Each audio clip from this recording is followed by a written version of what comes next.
ವಾರಗಟ್ಟಲೆ ನಿಂತಲ್ಲೇ ನಿಂತ ಕಸದ ವಾಹನ ಗಬ್ಬೆದ್ದು ನಾರುತ್ತಿರುವ ಕಸ ಬೀಜನಹಳ್ಳಿ ಗ್ರಾಮ ಪಂಚಾಯಿತಿ ಅಧಿಕಾರಿಗಳ ನಿರ್ಲಕ್ಷ್ಯ.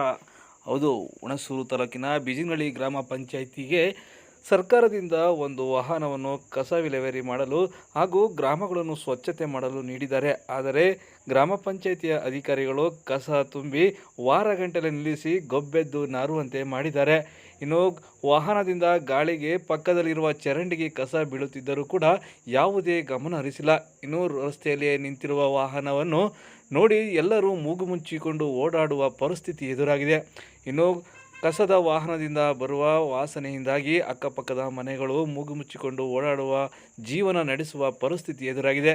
ಇದಕ್ಕೆಲ್ಲ ಬೀಜನಹಳ್ಳಿ ಗ್ರಾಮ ಪಂಚಾಯಿತಿಯ ಅಧಿಕಾರಿಗಳೇ ಕಾರಣರಾಗಿದ್ದಾರೆ.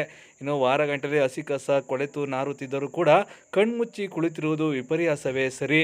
ಇನ್ನು ಬೀಜನಹಳ್ಳಿ ಗ್ರಾಮ ಪಂಚಾಯಿತಿಯ ಶುದ್ಧ ಕುಡಿಯುವ ನೀರಿನ ಘಟಕ ಕೆಟ್ಟು ವರ್ಷಗಳೇ ಕಳೆದರೂ ಕೂಡ ಯಾವುದೇ ರಿಪೇರಿಯಾಗಿಲ್ಲ.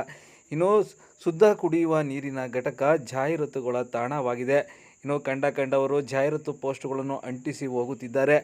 ಇನ್ನು ಲಕ್ಷಾಂತರ ರೂಪಾಯಿ ಖರ್ಚು ಮಾಡಿ ಸರ್ಕಾರ ಶುದ್ಧ ಕುಡಿಯುವ ನೀರಿನ ಯೋಜನೆಯನ್ನು ಜಾರಿಗೆ ತಂದಿದೆ. ಆದರೆ ಇದನ್ನು ಸಮರ್ಪಕವಾಗಿ ನಿರ್ವಹಣೆ ಮಾಡದೆ ಎಲ್ಲ ತುಕ್ಕಿಡಿದು ನಿಂತಿದೆ.